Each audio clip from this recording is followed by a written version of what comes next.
Welcome to the Knee Zone, where your journey to improve joint health begins. Meet Dr. Raj Sinha, your go-to orthopedic surgeon specializing in hip and knee replacements. With nearly 30 years of experience, Dr. Sinha is more than just a skilled surgeon. He's an innovator. Having helped design implants for major companies, he continuously seeks fresh solutions to enhance joint health. Together with his wife Diana Braun, author of Knee Replacement Secrets, Dr. Sinha treats each of his patients like their family. Join Dr. Sinha as he walks you through the ins and the outs of knee replacement, answers your pressing questions, and guides you towards better mobility. Dr. Sinha, what about managing the pain after my total knee replacement? One of the most common things that patients ask me about is pain management after surgery.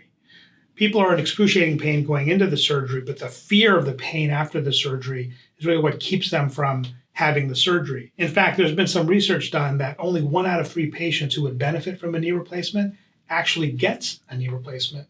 And the reason that the other 2 don't is because they're afraid of the operation. They've heard horror stories. When it comes to pain management, there are several things that are very important.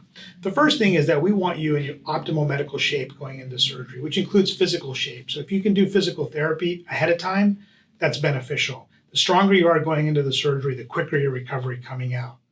The second thing is something we call preemptive pain control. Most of the medications that you've heard of, like the opioids, the Vicodins, the Percocets, etc., don't really treat the cause of pain. They just make your brain forget about the pain, and therefore you don't care about it, and so you feel like you have pain relief.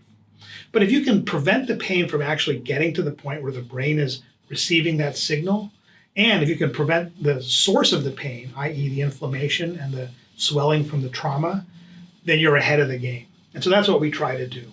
We do it several different ways. We give you medicine ahead of time before we even do the operation. That starts to precondition your nervous system not to get so upregulated and on fire whenever the trauma of the surgery occurs. The second thing that we do is that we do peripheral nerve blocks. So we actually block the signal from being transmitted from your knee to your spinal cord to your brain, so that your brain never gets the message that some trauma has occurred. And we can also use those peripheral nerve blocks in long-term delivery of anesthetic through a pump that can last for 48 to 60 hours and essentially blocks 80% of your pain. The other thing that we want you to do is take anti-inflammatory medications. People always say, oh, well, Advil doesn't work for me, Aleve doesn't work for me. But we're not looking for it to be the sole source of your pain relief. We're looking for it to control the swelling around your knee, because the swelling is a source of pain. And so we can control the swelling preemptively. That really helps. Same thing with Tylenol. Tylenol blocks transmission of a nerve signal to your brain. So we want you to take both of those medications, whether you have 0 pain or 10 out of 10 pain. We want you to take those medications on a regular basis. Ice is very beneficial. Motion is very beneficial. Both those things help control the signal transmission to your brain of pain. And then lastly, physical therapy. We want you to do physical therapy to get the motion back, because if you don't do that, you get stiff, and then you create a whole new pain pathway that has to be dealt with.